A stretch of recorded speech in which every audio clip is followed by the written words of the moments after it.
हाँ दोस्तों, मैं आपको बताऊंगा कि इलेक्ट्रोहोम्योपैथी की रिकॉग्निशन जहाँ हुई वहाँ क्या अड़चन है, और दूसरा क्या अड़चन, रिकॉग्निशन एक्ट बना मगर वो इम्प्लीमेंट नहीं हुआ, उसके पीछे क्या ठोस वजह हो सकती है, मेरा ओपिनियन है। देखिए, मान लीजिए किसी ने 30, 40, 50 साल लगाए हुए हैं इलेक्ट्रोहोम्योपैथी के, बहुत सारे महान पुरुष हैं जिन्होंने इलेक्ट्रोहोम्योपैथी में काफ़ी रिसर्च की है और उसकी जदोजहद में बहुत पार्टिसिपेट भी किया है कि वो रिकॉग्नाइज हो जाए।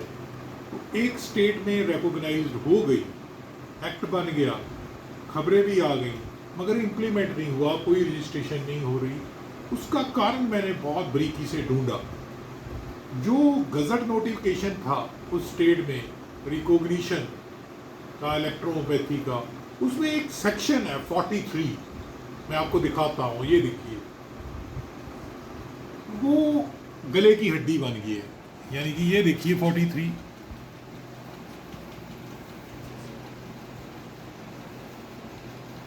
तो इसमें रिकॉग्निशन में, एक्ट में कुछ ऐसी चीज डाल दी गई।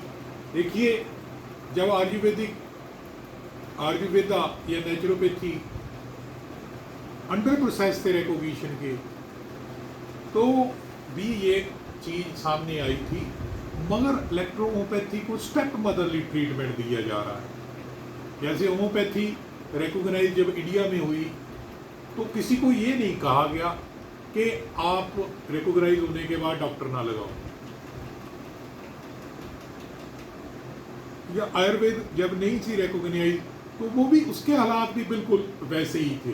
अगर आप इलेक्ट्रोहोम्योपैथी की जजमेंट्स पढ़ेंगे तो उसमें बहुत सारी रिक्वेस्ट की गई है पिटीशनर के द्वारा कि वो हालात के ऊपर भी माननीय कोर्ट में ये ऐसी चीज़ें कही गई कि ऐसे हालात दूसरी पैथीज में थे।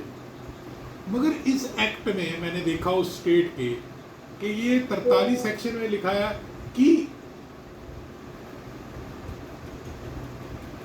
दूसरी चीज जो है कि मान्यता हो गई मगर प्री फिक्स डॉक्टर ना लगाओ, एक्ट में लिखा है उसमें। अब नेचुरली अब प्री फिक्स डॉक्टर ही नहीं लगेगा तो बंदा उसकी रिकॉग्निशन के लिए जद्दोजहद ही नहीं करेगा। तो 43 सेक्शन जो है वो चीज, और दूसरा सेंट्रल गवर्नमेंट ने एक्ट बनाया ही नहीं। सेंट्रल गवर्नमेंट अब अलाइड हेल्थ प्रोफेशन का एक्ट बना के नेशनल कमीशन बनाएगा। अब वो सेंट्रल गवर्नमेंट उसका रूल रेगुलेशन तय करेगी, कोई अमेंडमेंट होगी उसमें वो करेंगे, जैसे क्लिनिकल एस्टेब्लिशमेंट एक्ट है बिल्कुल वैसे ही। तो ऐसे ही इलेक्ट्रोहोम्योपैथी की रिकॉग्निशन के लिए इतनी एफर्ट की गई उस स्टेट में, मगर एंड में ये वाली जो है, तो स्टेट ने एक कदम आगे लिया, सेंटर से आगे चले गए माननीय सेंट्रल गवर्नमेंट से।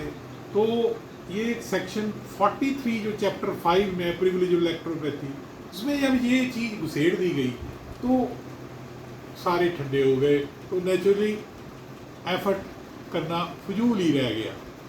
तो ये रीज़न मेरे हिसाब से हो सकता है कि इलेक्ट्रोहोम्योपैथी की जो एक्सेलरेशन से आगे लोग बढ़ रहे थे उनका मोमेंटम डाउन हुआ। तो दोस्तों, ज़िंदगी में यूनियन होनी चाहिए, सभी कॉलेज इकट्ठे होने चाहिए, इलेक्ट्रोहोम्योपैथी प्रैक्टिशनर इकट्ठे होने चाहिए और टीम बनानी चाहिए। जब तक हमारी पूरी यूनियन नहीं होती, मैं कहूँ कि मेरे घर के ही मेंबर यूनियन बन जाएं, वो नहीं बनती बात। ऑल इंडिया यूनियन हो, ऑल इंडिया सिर्फ कागजों में ना हो, हर कॉलेज, हर स्टूडेंट उसका पार्ट हो, और हर एक बंदे की पहुंच होती है, किसी की एमएलए के, एमपी से। पॉलिटिकल विल भी हो, पॉलिटिकल विल से बहुत चीज़ें बनती बिगड़ती देखी हैं हम। तो अच्छा लगा, लाइक करना, सब्सक्राइब करना और शेयर करना। धन्यवाद।